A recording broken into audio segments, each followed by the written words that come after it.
Part of me feels you can't say you were truly in love if it didn't last.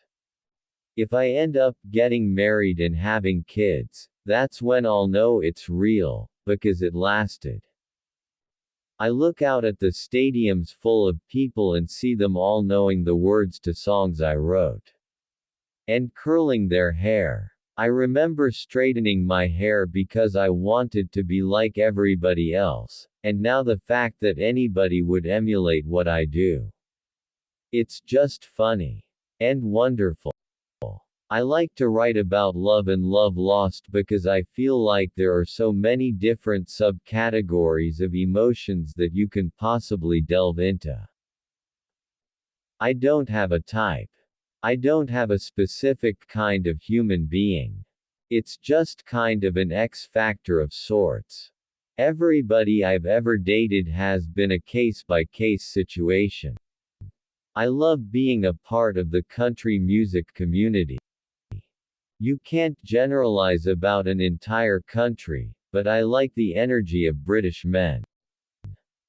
I think I first realized I wanted to be in country music and be an artist when I was 10. And I started dragging my parents to festivals, and fairs, and karaoke contests, and I did that for about a year before I came to Nashville for the first time. I was 11 and I had this demo CD of me singing Dixie Chicks and LeAnn Rimes songs. I think the first thing you should know is that nobody in country music made it the same way. It's all different. There's no blueprint for success, and sometimes you just have to work at it. I once went on the most grueling radio tour. Living in hotel rooms, sleeping in the backs of rental cars as my mom drove to 3 different cities in one day.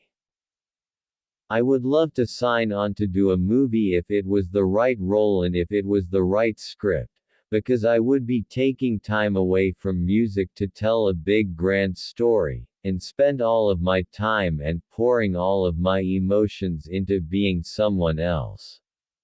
So for me to do that, it would have to be a story worth telling.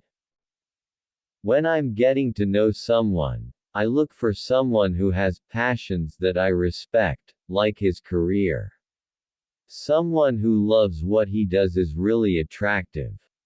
I always wanted to know, and I always used to daydream, about what it would be like to stand on a really big stage and sing songs for a lot of people, songs that I had written. Daydreaming was kind of my number one thing when I was little, because I didn't have much of a social life going on. Katie Couric is one of my favorite people. I put out one album one week, and I'm already worried about the next one. I feel a lot of emotion throughout the course of a day. But not to the point where you need to be worried about me. The truth of it is that every singer out there with songs on the radio is raising the next generation, so make your words count.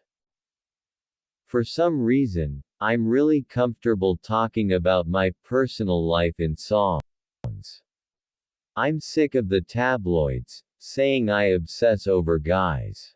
Why would you obsess over guys? They don't like it. I love Wiz Khalifa. I believe when it comes to love, there's something intangible about who we are attracted to, and I don't think I have a pattern. I've always loved Def Leppard, ever since I was little.